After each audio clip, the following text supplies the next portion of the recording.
Amazing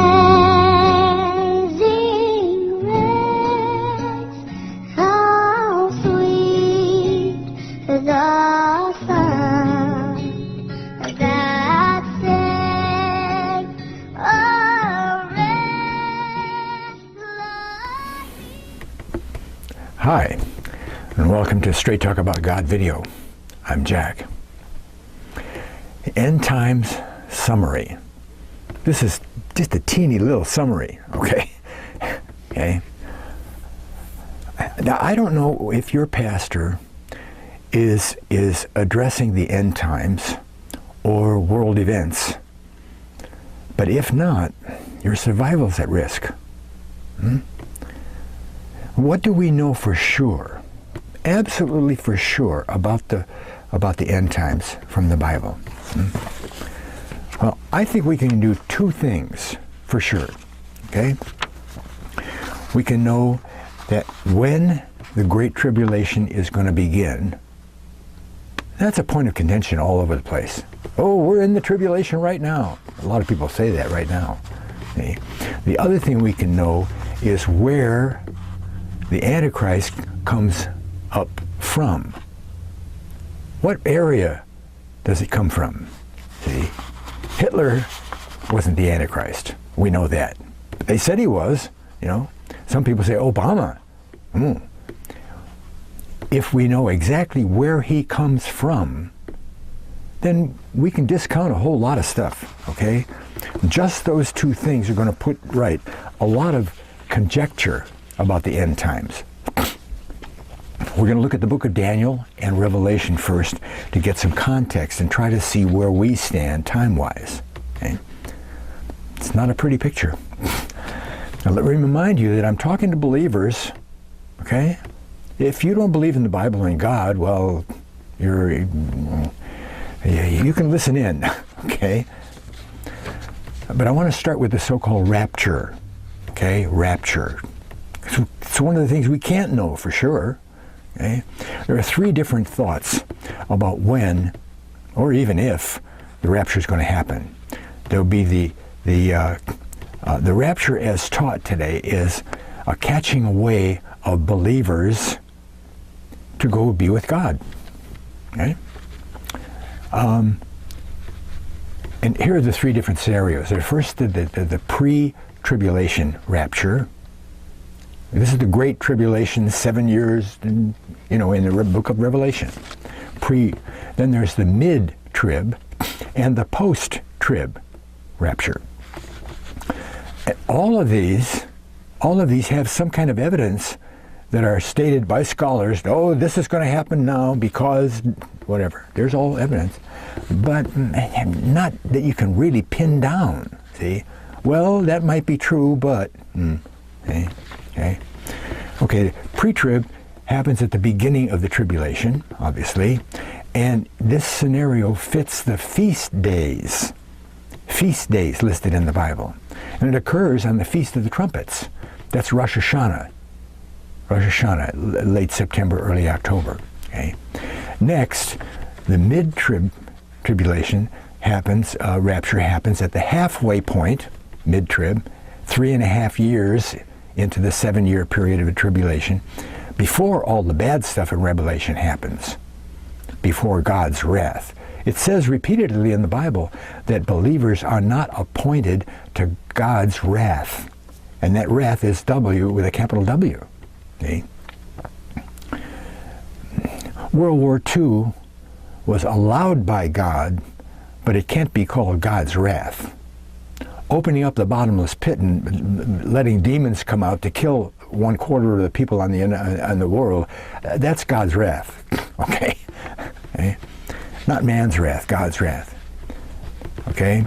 And lastly, then there's the post-tribulation where Jesus comes at the Armageddon around there and catches all the people away. Okay? But none of these scenarios can be pinned down absolutely, so we can't know for sure, absolutely for sure, when or even if they'll really occur. Okay, let's go to the Bible. And Daniel, in chapter 2, and this is just short stuff, okay? Chapter 2 talks about an end times kingdom of 10 horns. And it means 10 nations. We'll see that. 10 horns. 10 toes. Chapter 2 is 10 toes. Okay? And it says those 10 toes will be mixed with iron and clay, which refers to the iron of the legs of Rome, Roman Empire, and partially out of people that weren't in the Roman Empire. That's the clay part. Okay? Then in chapter 7, those toes change to horns.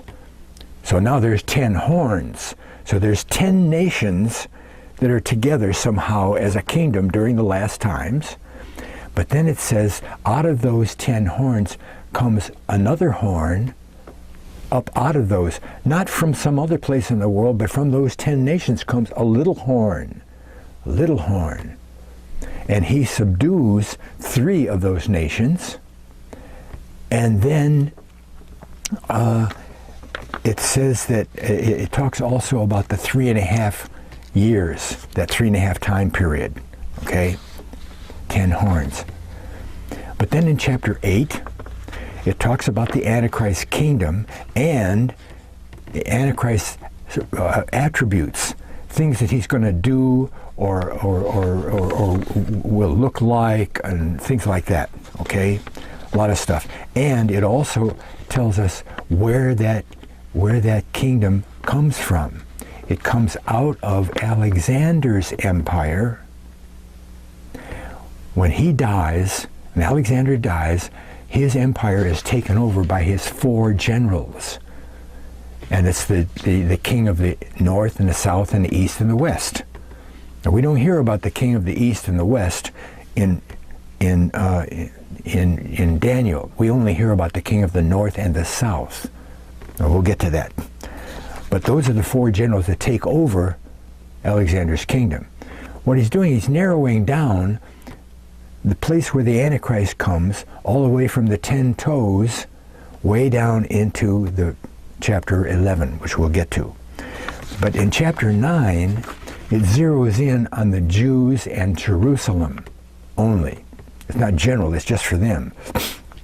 And God tells them through Gabriel that their 70 weeks are appointed, and then the end will come. And if you study it, you'll see that 69 of those weeks have already happened, but not the 70th week. Because then it says that a prince will show up, and he'll make a peace for 7 years, 1 week. Those 70 weeks are 70 weeks of years, so there's 7 years in a week. Okay, so the last week is 7 years, which means the 7-year tribulation period. But in the middle of the week, that prince that made the peace will break the peace and go to war. Okay? Okay, chapter 11. Chapter 11 is such a detailed history of the Middle East that some scholars have said, I don't know why they did this, but they said, oh, that can't be written by Daniel. It must have been somebody who said they were Daniel in 150 AD, because he couldn't have known all of this stuff that happens. It wasn't Daniel, it was God that knew it, right? You could find Cleopatra in there. You could find Antiochus Epiphanes in there. It's very detailed about the king of the north and the king of the south. And they war and they war and they go back to the other, everything like that. Then, I want to read this to you. About verse 16, it starts to talk only about the king of the north. First, the king of the south comes and and the king of the north beats him up, and he establishes the king. And then, 16, but he, that's the king of the north, that he that cometh against him, the king of the south, shall do according to his own will, and none that shall stand before him, and he, the king of the north, shall stand in the glorious land, which the king of the north, by his hand shall be consumed. Okay? 17. He shall also set his face to enter the strength of his whole kingdom, and the upright ones with him. That's still the king of the north. Thus shall he do, and he shall give them, it shall give him, the king of the north shall give him, the king of the south shall give him the daughter of women. That's Cleopatra. Corrupting her, but she shall not stand on his, king of the north side, neither be for him. Okay, I'm going to skip to 19. Okay. Then he, we're still in the king of the north here, then he shall turn his face toward the fort of his own land, but he shall stumble and fall and not be found. 20. Then shall stand up in his estate, we're still the king of the north here, in his estate a raiser of taxes in the glory of the kingdom, but within a few days he shall be destroyed, neither in anger nor in battle. Maybe it wasn't a coup d'etat, he wasn't killed, it wasn't a battle or anything, but 21. We're still in the king of the north, right? And in his estate, the king of the north, shall stand up a vile person, to whom they shall not give honor of the shall not give the honor of the kingdom, but he shall come in peaceably and obtain the kingdom by flatteries. Now, if you go back to the earlier chapters, that's exactly what it says about the Antichrist. This is the Antichrist, this vile person that stands up. It goes on to talk about him, and it's obvious that he's the Antichrist. And then in chapter 12, it talks about the last 3.5 years and the wars and all that stuff. Okay, that's Daniel. Let's go to Revelation. There's only one chapter we want to look at, and that's chapter 6. You know, there's sevens in Revelation. There's 7 seals, 7 trumpets, 7 vials. Okay, and every time one of those things is opened or poured out or blown or whatever, something happens. Okay, so the first 4 seals are the 4 horses of the apocalypse. You heard of those, okay? The first horse, I've never heard anybody, I've heard a lot of different scholars talk about Revelation and the horses and all that. Nobody has ever said anything about the first horse except peace. Peace. It's the peace. It's the peace from Daniel, right? The seal gets opened and a white horse, the man on a white horse with a bow, comes forth. It doesn't say what kind of a bow it is. Might be any kind of a bow, but it comes with a bow. But it's peace. That's the beginning of the 7 years. The very beginning of the 7 years is a peacemaker comes, just like it says in Daniel 9. He makes a peace for 7 years. Okay? Then in Daniel 9 would say halfway through, in the middle of the week, he goes to war. That's the second seal, which says it's the red horse of war. And isn't it interesting that the people who are going to be involved in all those heavy wars are the communist red nations of Russia and China? Right? Okay? Peace will be broken. Okay, that's all we need to know. That's all we need to know. We only need to know when it's going to start with the peacemaker and where he comes from. Where does he come from? He comes out of the king of the north, the Middle East, the upper part, the Seleucid Empire. Now, for the world of context today, let me warn you that if you haven't done your own research, then and maybe only get your news from the corporate news, you're not going to believe or even accept any of these bottom lines, because some of these things I'm going to say are just the bottom line of 2 or 3 months worth of research. Okay? You got to do your own research. Okay? But you have to know that this is all open source information. It's public knowledge. You can go find it anywhere. Okay? And it's not just from one article someplace. There's several different sources saying all of these things. Okay? And I've been studying this stuff for 20 years. Right? state of the world. Chemtrails, HARP, and the fall of nationalist governments, especially the United States. Chemtrails. I'm only going to give some details with some of these things. Chemtrails. It's just in the last few months that they've even admitted that they're doing this stuff. They've been doing it for decades, right? They say, oh, well, we're doing it so that we'll dim the sun, so we'll stop global warming. Do you know that we have 15% less sun today than we did in 2000? Don't you think that's affecting the crops and everything else? Chemtrails. What's in those chemtrails? A whole bunch of bad stuff, including barium, that'll kill you, and aluminum, that will kill you, and plants, and insects.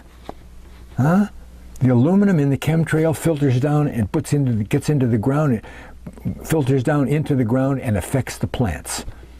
Anybody that's been gardening for 10 years will tell you that the last couple of years, plants aren't doing so good.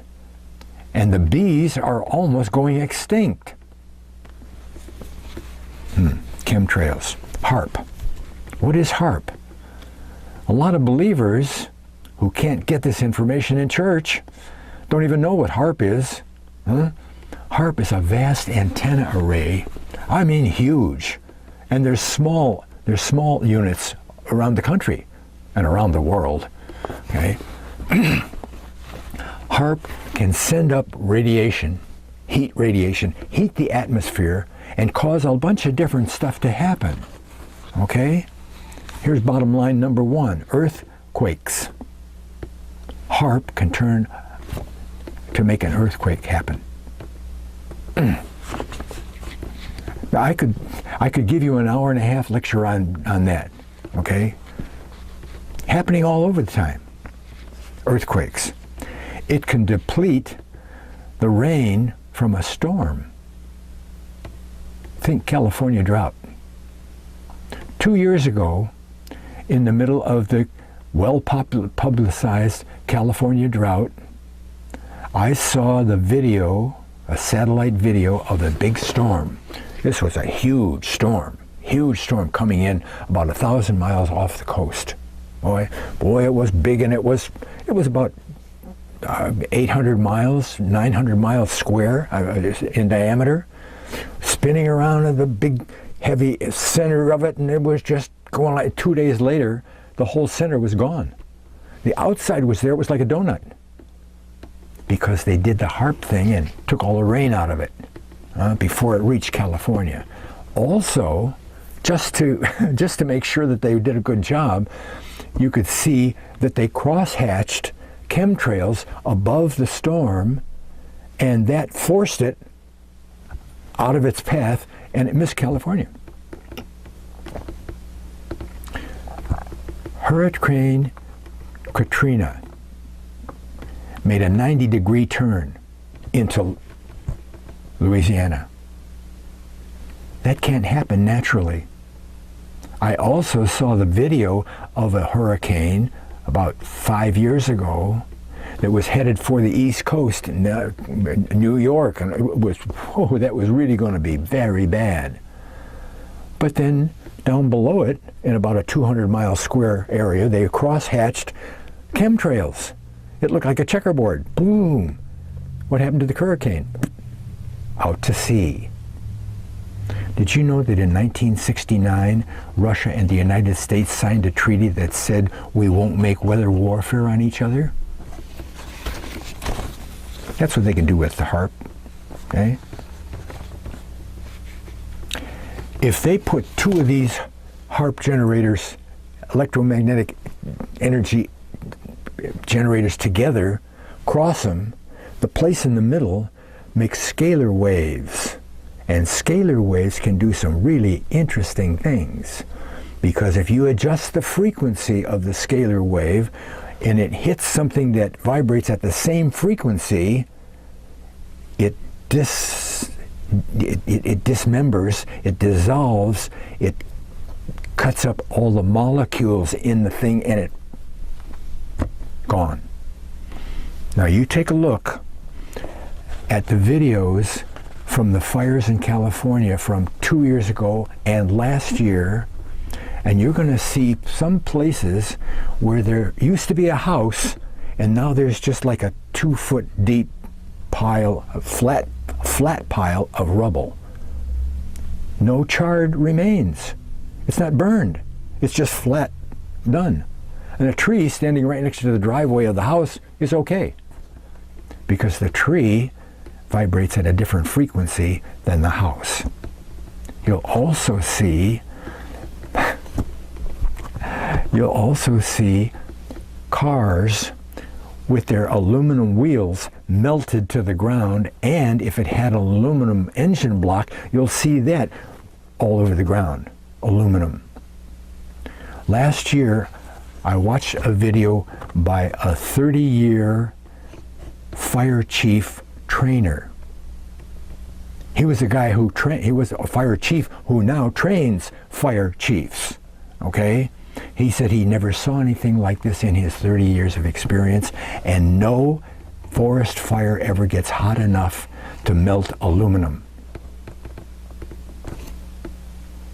How do you explain the fire going through a place and a plastic trash can right next to where the fire was sitting? Okay. Scalar waves. HARP. The fall of nationalist governments. Oh boy. Especially the United States. Okay. These caravans that are coming up from the south, 80% of them are 18 to 35-year-old military-aged males, with some of the women and children in the front. And some of those children aren't with their parents. They're with somebody, but they're not their parents. This has been proved, okay? Well, what are those children doing then? What's a 9-year-old doing with this parent that says it's his parent, but it isn't? Think child trafficking, drug trafficking. MS-13 is heavily infiltrated into the caravans. What is MS-13? It's the gang members that the drug cartels use as hitmen that take out the law enforcement and the government officials that are against what they're doing.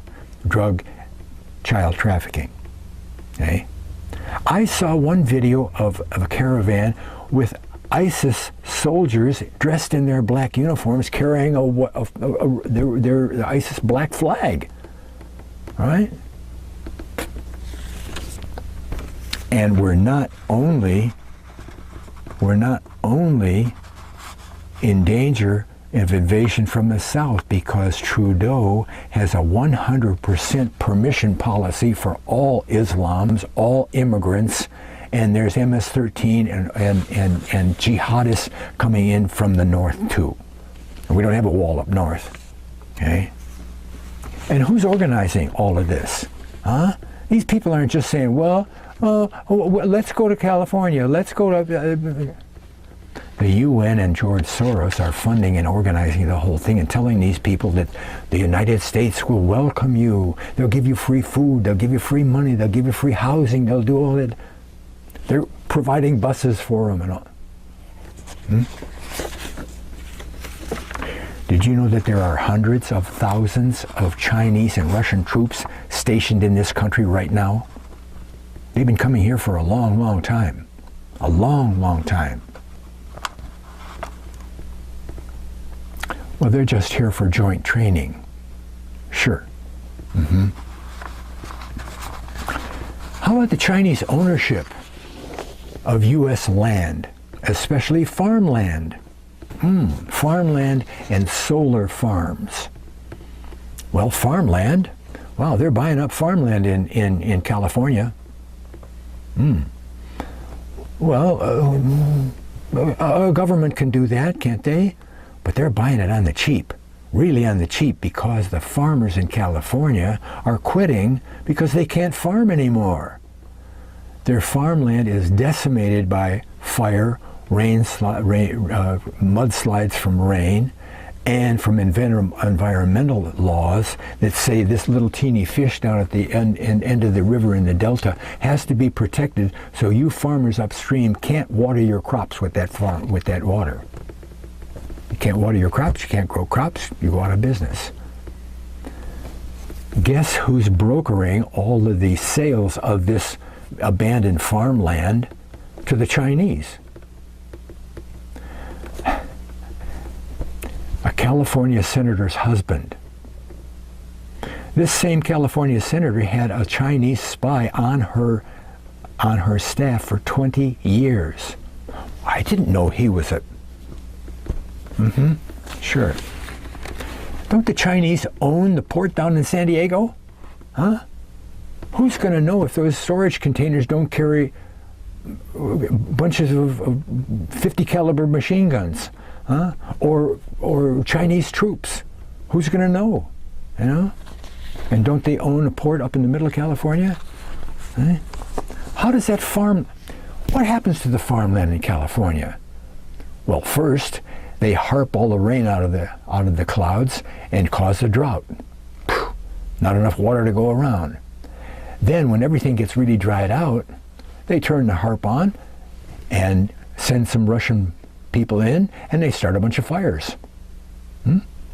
So that clears out a whole bunch of land, and then they let the rain come, like this year, and there's mudslides everywhere. No problem. No farmers.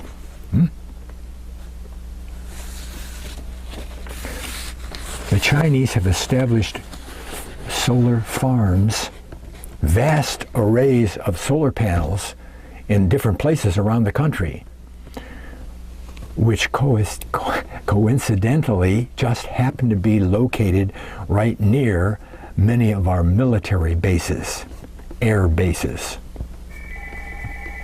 Well, what happens when somebody turns a switch and turns the grid off and says, oh, it was an EMP attack, oh, the grid is down?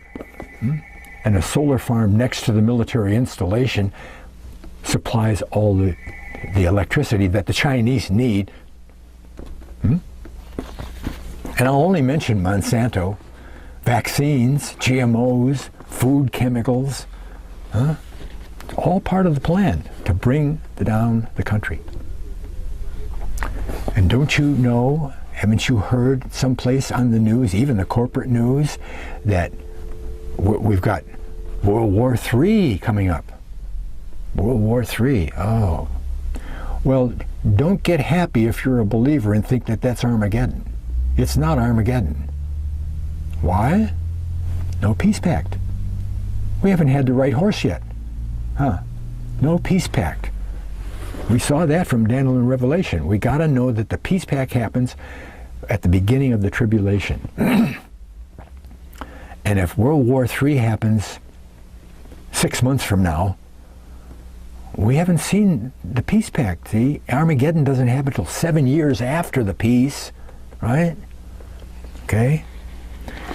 In order for the peace pact to come in, it's going to have to be more than just a regional war in Syria or down in Venezuela with the Russians and the Chinese and the United States trying to take over all the oil or whatever. It's going to have to be something so worldwide that even the countries that are not involved in the war are going to be clamoring for peace. And then the peacemaker will happen. Boom. What does that mean? That means that believers are going to have to go through all the bad stuff that's going to happen.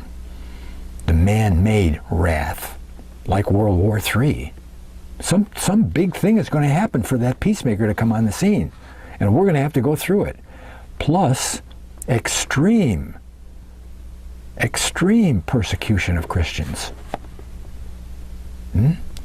Lots and lots of heads being lopped off in this country instead of Africa and the Middle East.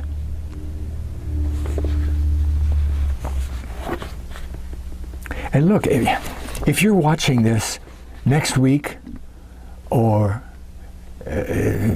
2 years from now, All of this stuff is predicated on the peace and the Antichrist. Doesn't make any difference. See? So don't get caught up in all the conjecture that people are saying, you know, oh, well, the rapture is going to happen because... No, it's not. You know. If you want to get up to speed with this, while you're waiting for this to happen, I recommend you to go to the following sources. Now, I know these people for 20 years, some of them. Okay? I've been following them. They've always been right.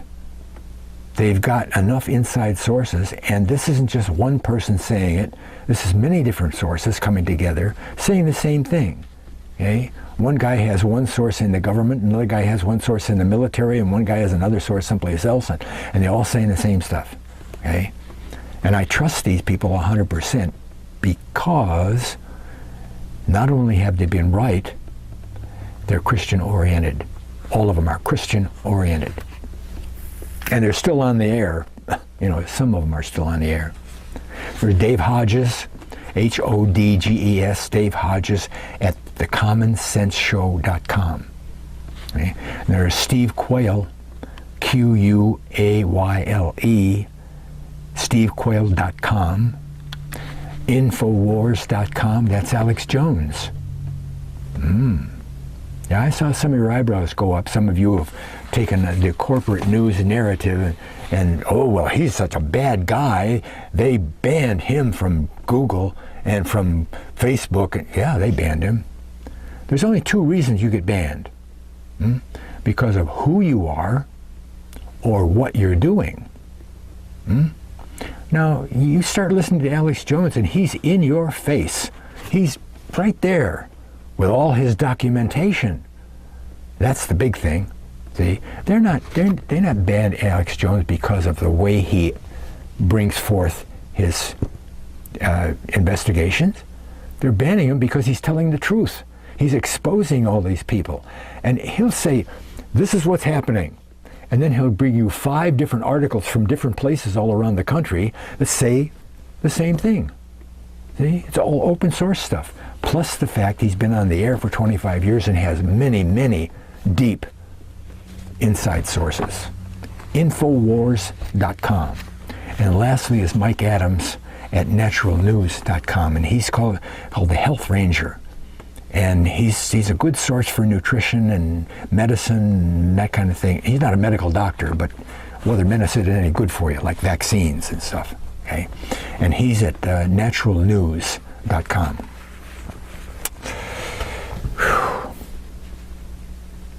And if you go to any of those 4 sources, you're going to find listed other trusted sources. There's a lot of them. I could give you 10 more of them. Okay? It's going to get bad. Okay? And you need to prepare. Thanks a lot for watching. God bless.